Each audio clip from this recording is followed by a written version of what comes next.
गडचिरोली जिल्ह्यातील एक अनुभव.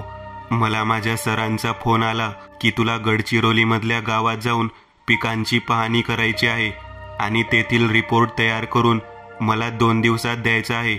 मी लगेच दुसऱ्या दिवशी गडचिरोलीतून माझी दुचाकी घेऊन निघालो. मी एका पीक विमा कंपनीत काम करत होतो, त्यामुळे माझे दौरे वेगवेगळ्या गावी होत असे. आधी मी नागपूर जिल्ह्यात नोकरीला होतो, आता माझी बदली गडचिरोलीत झाली होती. आज माझा दौरा गडचिरोलीपासून 60 किलोमीटर असणाऱ्या हिंडखेड या गावी होणार होता. मी माझी बॅग खांद्याला अडकवली आणि दुचाकीला किक मारून हिंडखेड या गावाकडे निघालो. माझ्यासाठी हा एरिया खूपच नवीन होता, कारण या विभागाकडे माझा हा पहिलाच दौरा होता. मी ऑफिसमधून निघालो तेव्हा दुपारचे 12 वाजले होते आणि मला पोहोचायला कमीत कमी 2 तास तरी लागणारच होते, म्हणजे 2 वाजणार होते. नंतर 3 वाजेपर्यंत मी माझे काम आटोपून तेथून निघणार असं मी वेळेचं निदान लावलं होतं. पण आपण जे ठरवतो कधीच होत नाही. अर्ध्या तासानंतर माझी गाडी ग्रामीण भागाकडे लागली. गडचिरोली म्हटले तर जंगली क्षेत्राचा भाग, रस्तेही ओबडधोबड, आणि अचानक माझी दुचाकी बंद पडली. अरे, आता हिला काय झाले? मी गाडी हँडल धरून हलवून पाहिली. कानाला पेट्रोल असल्याचा आवाज आला. गाडीत पेट्रोल तर आहे, मग काय झाले? मी खरं सांगतो, मला गाडीमधले एवढे काही समजत नव्हते. म्हणजे माझा वाहनामध्ये कुठलाही रस नव्हता. मी फक्त त्याकडे आपली सोय म्हणून पाहायचो. माझ्या समजण्यात जे होते ते मी केले. कॉक बंद आहे की चालू ते चेक केलं. गाडीला चोक देऊन चालू करण्याचाही प्रयत्न केला, पण काहीच झालं नाही. तेवढे तरी बरे की वेळ दिवसाची होती. मी गाडी रोडच्या साईडला लावली आणि गुगल मॅपमध्ये जवळपास कुठले गाव आहे का ते बघायला लागलो आणि माझ्या तोंडातून एकच शब्द निघाला, बापरे, 15 किलोमीटर. 15 किलोमीटर मागे जायचे तर तेही बरेच लांब होते. मी आता चांगलाच फसलो होतो. एखादा मेकॅनिक आणून गाडी चालू करावी यासाठी मी रोडवरील जाणाऱ्या गाड्यांना हात दाखवत होतो, पण किमान अर्ध्या तासानंतर एकाने गाडी थांबवली. तो एक 4 चाकीवाला होता. त्याने मला पुढच्या गावापर्यंत लिफ्ट दिली. पण जसं मी गावाच्या स्टॉपवर आलो तर एकही दुकान मला दिसत नव्हतं. फक्त एक छोटी चहाची टपरी मला दिसत होती. तिथे एक म्हातारा चहा बनवीत मला दिसला. मी तिकडे गेलो आणि त्या आजोबांना म्हणालो, आजोबा, माझी एक मदत कराल का? हा, बोला ना साहेब. ते आजोबा म्हणाले, माझी गाडी बंद पडली आहे. एखादा मेकॅनिक मिळेल का गावात? हो, आहे ना, माझ्याच ओळखीचा आहे. असे म्हणत त्या आजोबांनी त्यांच्या मोबाईलमधून कोणाला तरी फोन लावला. 2 मिनिटांनी त्यांनी फोन ठेवला आणि ते म्हणाले, बसा साहेब, येईलच मेकॅनिक 15 मिनिटात. दुसऱ्या गावात गेलाय तो. मी त्याच आजोबांच्या टपरीत बसलो. लाकडांच्या पाटल्या ठेवून टेबल बनवली होती. वरून ताडपत्रीचं छत. मी बराच वेळपासून प्रवास करून दमलो होतो. तेथीलच जगातील पाणी ग्लासात घेत मी 2 ग्लास पाणी प्यायलो. तेव्हा कुठे मला ताजेतवाने वाटत होते. तोच आजोबांनी मला ग्लासात गरम चहा दिला.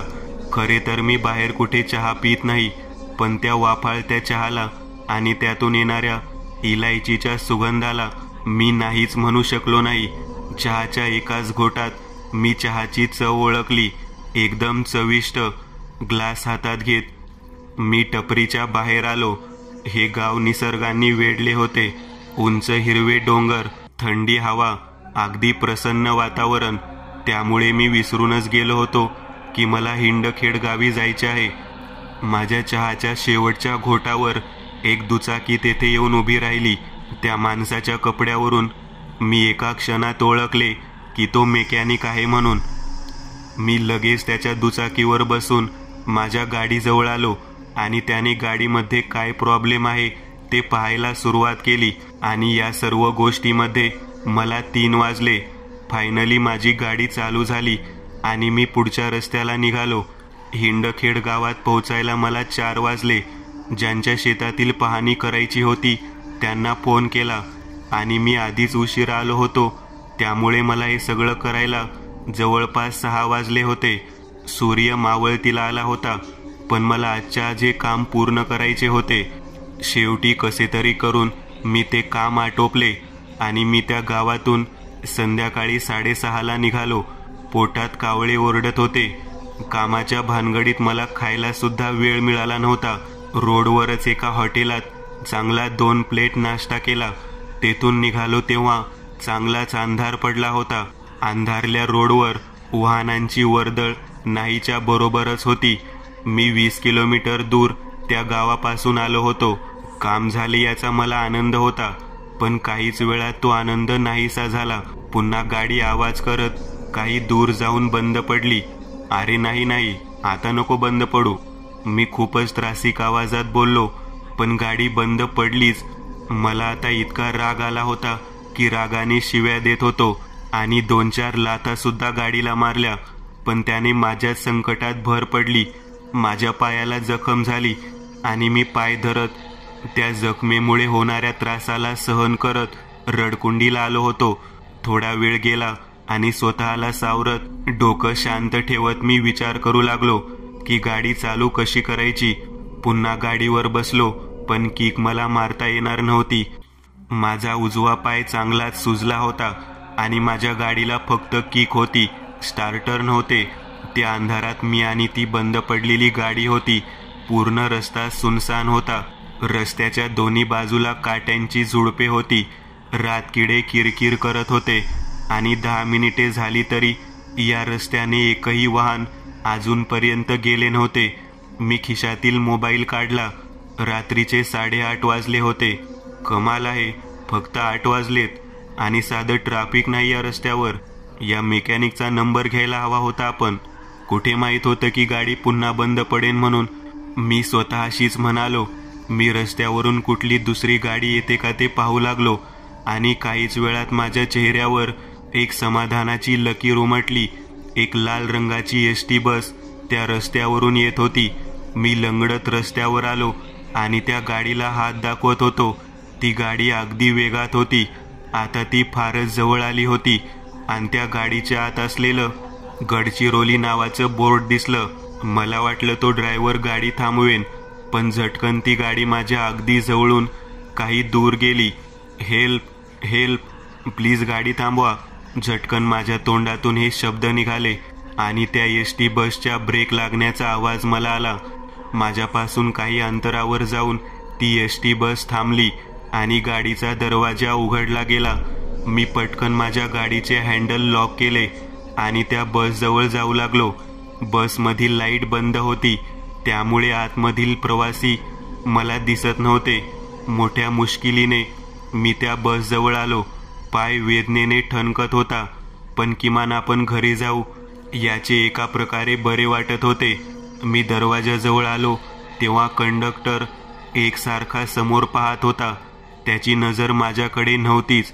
अगदी एखाद्या मातीचा पुतळा बसवल्याप्रमाणे तो कंडक्टर होता. मला वाटले त्याचे लक्ष नसेल म्हणून मीच त्याला म्हणालो, धन्यवाद कंडक्टर साहेब. पण तो कंडक्टर एक नाही किंवा 2 नाही. मी आता गाडी सगळीकडे नजर फिरवली. सगळे प्रवासी त्याच कंडक्टर सारखे बसून होते. मला आता भीती वाटू लागली होती. आपण चुकीच्या गाडीला तर नाही ना हात दाखवला. पण नंतर विचार आला की दुसरे वाहन मिळणार का आपल्याला. एकतर रात्र आणि त्यात आपली हालत खराब, त्यापेक्षा गाडीत बसलेलं बरं. मी विचार केला. नाही, आणि गाडीच्या पायऱ्या चढलो. मी वर आलोच असेल की मागून झटकन दरवाजा लागला. त्या अचानक आलेल्या आवाजाने मी दचकलो आणि मी मागे वळून पाहिले. दरवाजा आपोआप लागला होता, कारण कुठेही हालचाल झाली नव्हती. मी पुन्हा समोर पाहत कुठे जागा मिळते का ते पाहू लागलो. पण जागा शोधताना माझ्या लक्षात येत होते की त्या बसमधील सगळ्या लोकांचे लक्ष माझ्याकडेच आहे. मला जरा विचित्रही वाटले. मी दुर्लक्ष केले आणि कंडक्टरला म्हणालो, काका एक गडचिरोली द्या. मी माझ्या खिशातील पैसे काढले आणि त्यांच्या समोर धरले. आता कुठे कंडक्टरने माझ्याकडे पाहिले आणि तो जरा रागात येत म्हणाला, गाडी येथे थांबणार नाही. त्यावर मला जरा आश्चर्य वाटले. अहो काही काय बोलताय काका, गाडी तर गडचिरोलीतच जाणार आहे ना. अहो बोर्ड पाहून चढलोय मी. मी त्यांना म्हणालो, मी म्हटलं ना की गाडी नाही थांबणार म्हणून तिथे. तो कंडक्टर आता त्याच्या सीटवरून उठून रागाने मला म्हणाला. मला आता खरंच भीती वाटली. मला वाटले की आपणच चुकीच्या गाडीत बसलोय. म्हणून मी त्यांना म्हणालो, ठीक आहे काका, पण मग ही गाडी कोणत्या गावाला चाललीये? मी समोरची सीट धरत बोललो, कारण गाडीला स्पीड होता आणि मला झटके बसत होते. ही गाडी कोणत्याही स्टॉपवर जात नाही, फक्त ती निरंतर चालत राहते आणि प्रवासी घेत राहते. काय अहो काय बोलताय? थांबत नाही म्हणजे? मला आता त्या कंडक्टरचा फारच राग आला होता, पण मला वाटले तो कंडक्टर जरा वेडा आहे. म्हणून मी त्याला जास्त काही न विचारता आपले पैसे परत खिशात टाकत मागे कुठे जागा मिळते का ते पाहिले. त्या गाडीत फक्त एकच मागची सीट दिसत होती. जिथे एक जागा होती त्याही सीटवर एक माणूस होता, पण त्याच्या बाजूलाच एक जागा होती. मी तिथे जाऊन बसलो. तो माणूसही माझ्याकडे पाहत होता. मी त्याला म्हणालो, अरे भाऊ, हा कंडक्टर जरा वेडा आहे का? मला म्हणतोय की गाडी कुठेही थांबणार नाही आणि तिकीट मागितली तर तिकीटही दिली नाही. तो माझ्याकडे पाहून हसला आणि म्हणाला, खरे बोलले ते, ही गाडी कुठेही थांबणार नाही.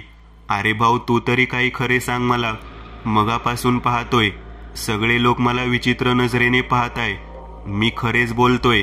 मी गेले 10 वर्षापासून या गाडीमध्ये प्रवास करतोय. ना माझे स्टॉप आहे, ना मला घरी जाण्याची घाई. आणि परत तो व्यक्ती हसला. आता मला त्याच्या बोलण्यावर जरा हसू आले आणि मी म्हणालो, प्रँक करताय ना तुम्ही सगळे? मी टीव्ही मध्ये पाहिले आहे, बरोबर ना? नाही भाऊ, हा प्रँक नाही.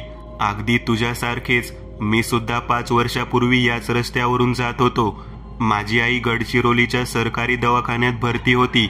मी माझ्या लुना गाडी घेऊन जात होतो, माझे शेतातील काम आटोपून.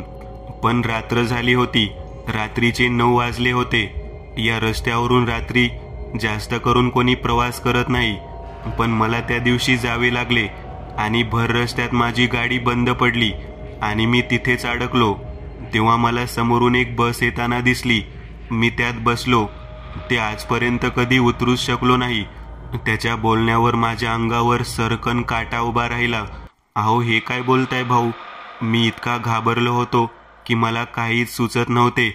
मी माझी बॅग घेतली आणि धावत गाडीच्या दरवाजाजवळ आलो आणि दरवाजा उघडण्याचा प्रयत्न करू लागलो. पण असं वाटत होतं की दरवाजा जणू कोणी वेल्डिंगच करून ठेवला असावा, कारण त्याची साधी कडी सुद्धा माझ्याकडून हालत नव्हती. मी आता रडकुंडीला आलो होतो.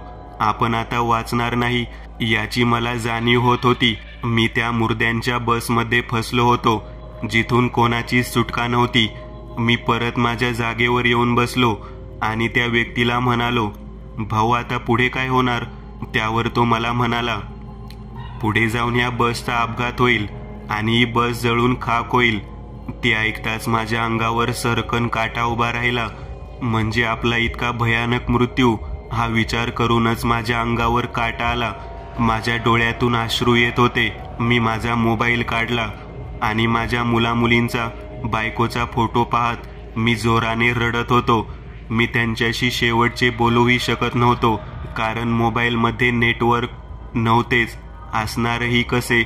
मी अशा बसमध्ये होतो जिथे आजूबाजूने फक्त भूत बसली होती. तेवढ्यात तो माझ्या बाजूचा व्यक्ती मला म्हणाला, जर तुला तुझा जीव वाचवायचा असेल तर पुन्हा एखाद्या प्रवाशाची वाट पाहावी लागेल. मला ती संधी नाही मिळाली, पण ती संधी तुझ्याकडे आहे. पण जर अपघात होण्यापूर्वी कोणताही प्रवासी आला नाही तर तू मरशील. त्याची ही गोष्ट ऐकून माझ्या जीवात जीव आला. आपल्याकडे जगण्याची संधी आहे पाहून मनात एक जगण्याची आशा आली आणि मी कोणी प्रवासी मिळते का याची वाट पाहू लागलो. तेवढ्यात मला जाणवले की गाडीमधून कसला तरी धूर निघत आहे. मी माझ्या सीटवरून उठलो तेव्हा मी पाहिले की त्या गाडीमध्ये बसलेल्या सगळ्या लोकांचे चेहरे जळाल्यासारखी झाली आहे आणि ते चेहरे फारच भयानक दिसत होती. तो माझ्या बाजूला बसलेला व्यक्ती सुद्धा फारच भयानक दिसत होता. त्याच्या चेहऱ्याची कवटीच मला दिसत होती आणि मांस जळल्यासारखा वास येत होता. त्याच्या हातापायातून धूर निघत होता. त्याच भयानक चेहऱ्याने तो म्हणाला, जा दरवाजाजवळ जा. कोणीतरी प्रवासी समोर उभा आहे. मी माझी बॅग घेतली आणि धावतच दरवाजाजवळ आलो. कंडक्टरच्या शरीराने तर आता पेट घ्यायला सुरुवात केली होती आणि तो त्या भयानक चेहऱ्याने माझ्याकडे पाहून हसत होता. तोच गाडीचे कचकन ब्रेक लागले आणि गाडी थांबली. कचकच करत गाडीचे दार उघडत होते. बाहेर एक माणूस उभा होता. त्याच्या हातात बॅग होती आणि तो म्हणाला, भाऊ ही बस गडचिरोली जाणार ना? मी त्याला आणखी पुढे काही बोलायच्या आतच त्याच्या अंगावर झेप घेतली. तो आणि मी रस्त्याच्या बाजूने पडलो. तो उठला आणि रागाने मला म्हणाला, अरे काय वेडा वगैरे आहेस की काय? असं म्हणत तो अंग झटकू लागला आणि बसकडे जाऊ लागला. मी पुन्हा उठत कसे तरी त्याला रोखून धरले आणि त्याला म्हणालो, नाही भाऊ, नको चढूस त्या बसमध्ये. भुताटकी बस आहे ती. तिथपर्यंत त्या बसने फटकन पेट घेतली. आता तो व्यक्ती सुद्धा गाडीच्या दूर झाला. त्या आग पेटलेल्या बसचा दरवाजा बंद झाला आणि ती बस झटकन तेथून निघून गेली. पण जाताना त्या गाडीमधील तो व्यक्ती नाही, भूत, ज्याच्याजवळ मी बसलो होतो, तो त्याच्या पेटलेल्या अंगाने मला हाताने हातवारी करत होता. त्याने माझे प्राण का वाचवले हे मला माहीत नाही, पण मी त्याचे मनोमन आभार मानत होतो. आता तो गाडीमध्ये बसणारा व्यक्ती सुद्धा फारच घाबरला होता. मी त्याला शांत हो म्हटले आणि पूर्ण प्रसंग त्याला समजावून सांगितला. तोही फारच घाबरला होता. आम्ही दोघेही चालत चालत पुढे निघालो. पुढे एक ट्रक आम्हाला येताना दिसला. त्याला आम्ही लिफ्ट मागितली आणि आम्ही गडचिरोलीकडे निघालो. दुसरा अनुभव, शालू. काल दिवसभर कार्यालयात भरपूर काम होते. संध्याकाळपर्यंत उरकले व घरी जाऊन निवांत चहा घेऊ म्हटले तर अचानक पूर ड्युटी लागली. ती रात्री 12 पर्यंत चालली. घरी आलो. नेहमीप्रमाणे भरपूर दारू प्यायलो. अगदी पहाटेपर्यंत पीत होतो. प्रमाणाबाहेर दारू प्यायल्याने कधी झोप लागली ते कळलेच नाही. मी आणि ती दोघे नेहमीप्रमाणे एकमेकांना घट्ट बिलगून गळ्यात गळे घालून शनिवार वाड्याच्या कट्ट्यावर बसलो होतो. भावी आयुष्यातली स्वप्न रंगवत होतो. मधूनच मी तिच्या डोक्यावरून पाठीवरून हात फिरवत होतो. तिच्या चेहऱ्यावर आलेल्या केसांच्या लोभस बटा मागे सारत होतो. कधी ती माझ्या खांद्यावर डोके ठेवून शांत समोर पाहत बसलेली, कधी मी तिच्या मांडीवर डोकं ठेवून तिच्या नाजूक कमरेभोवती हातांचा विळखा घालून शांत पडत होतो. डोळ्यावर उजेड येऊ नये म्हणून तिचे ते मोठे काळे घनदाट केस माझ्या चेहऱ्यावर पांघरत होतो. असं करताना कधी अचानक बसून तिचे केस तुटले, तशी ती लाडीक लटक्या रागाने पुटपुटली, रोहित, हळू ना रे. मग मी झटकन उठून आवेगाने तिला मिठीत घेतली. तिचा तो लव्हेंडर परफ्यूमचा सुगंध मन भरून श्वासात भरला आणि तिच्या नाजूक गुलाबी ओठांवर माझे ओठ टेकले. आवेशाने चुंबताना तिनेही जोरात माझा ओठ चावला. झोपेत काहीतरी ओठापाशी चावल्यागत झाल्याने मी झटकन जागा झालो. मी माझ्याच बेडरूममध्ये बेडवर होतो. डोळे चोळत अंगाला आळोखे पिळोखे देत मी उठून बसलो. ओठ दुखत होता. उठून आरशात पाहिले तर त्यावर दातांच्या खुणा उठलेल्या आणि सूजही आलेली. मला काही कळेना. नैसर्गिकपणे सकाळी सकाळी अंगाला शिळ्या घामाचा वास यायला हवा होता, पण माझ्या अंगाला एक छानसा लेडीज परफ्यूमचा सुगंध येत होता. आणि मग डोक्यात ट्यूब पेटली आणि पहाटेचे ते गोड स्वप्न आठवले. मी माझ्या जुन्या प्रेयसीला फोन केला. आदल्या रात्री पहाटेपर्यंत दारू प्यायल्याने नशा अजूनही उतरली नव्हती, त्यामुळे अजूनही बुद्धी नीट काम करत नव्हती. हॅलो हॅलो, हा बोल रे रोहित, इतक्या सकाळी फोन? अगं हो, सहज केला. काय करतेस? रोहित, अरे तुला कोण हवे? मी शालूची आई मीना काकू बोलते. एक दीर्घ श्वास घेतला. मला ती शालू. रोहित, बाळा सावर रे स्वतःला. अरे मागच्याच आषाढीला नाही का ती? मला 2 मिनिटे काही सुधरेना. मग काही सेकंदात सर्व आठवले. मला आता त्या आठवणी नको होत्या. मी बेडवरून उठून बाथरूममध्ये गेलो. बेसिनचा नळ सोडला व तोंडावर पाणी मारले. चूळ भरण्यासाठी पाणी तोंडात घेतले आणि पचकन थुंकले. कसली मचूल चव लागत होती. पाण्याला मातीचा रंग होता. जसे पावसाचे पाणी जमिनीवर पडल्यावर दिसते तसे मातकट रंगाचे पाणी पावसाळ्यात येते असे पाणी अधूनमधून मी दुर्लक्ष केले. आंघोळीला शॉवर चालू केला. अंगाला पाणी चिकट लागत होते. हेही पाणी चिखलासारखेच होते. पण हो, याला एक लालसर छटा होती. कसला तरी मासट वास येत होता. येतो असा वास पाण्याला पावसाळ्यात. मी कशीबशी आंघोळ उरकली, चहा केला आणि कपात ओतून घेऊन खिडकीत बाहेरचा पाऊस पाहत चहा पिऊ लागलो. पण पहिल्याच घोटात तो थुंकला. कसली घाण, शेवाळ्यासारखी चव. मी कपात पाहिले आणि झटक्यात कप फेकून दिला. कपातला चहा चिखलासारखा दिसत होता आणि त्यात पांढऱ्या आळ्या वळवळत होत्या. हे काय चालले आज सकाळपासून? मी स्वतःशीच विचार करत खिडकीत उभा होतो. बेसिनच्या नळाला, शॉवरला मातीचे पाणी पावसामुळे येणे शक्य आहे, पण चहा जो मी स्वतःच्या हाताने केला, चांगला उकळून घेतला, त्यात पांढऱ्या आळ्या, तेही जिवंत वळवळणाऱ्या. माझ्या मनात असे विचार सुरू असतानाच कसल्याशा आवाजाने माझी तंद्री भंगली. कुठून येत होता हा आवाज? मी कानोसा घेतला तर तो आवाज किचनमधून येत होता. तेलात काहीतरी तळल्यासारखा आवाज. पण या घरात मी एकटाच राहतो. किचनमध्ये कोण असू शकते? मी किचनच्या दिशेने गेलो. किचनच्या चौकटीचा पडदा सरकवला आणि मला दरदरून घाम फुटला. भीतीने माझी बोबडी वळाली. समोर शालू गॅसवर काहीतरी तळत होती. शालू, मेलेली शालू. कसं शक्य हे? माझ्याकडे तिची पाठ होती. पायापासून केसापर्यंत चिखलाने माकली होती ती. मी तिथे जाताच तिने अलगद मान फिरवली, संपूर्ण उलटी. तिचे हाताने तळणे चालूच होते. देवा, कसला तो भयानक चेहरा. संपूर्ण चिखलाने भरलेला चेहरा. डोळ्याच्या खाचात चिखल, नाकपुड्या चिखलाने भरलेल्या, तोंडात चिखल. रोहित, येणारे जवळ. तोंडातल्या चिखलामुळे बोबडा झालेला आवाज. रोहित, आले. आज आषाढी अमावस्या. मला तांदळाचे वडे आवडतात, तुला माहितीये ना.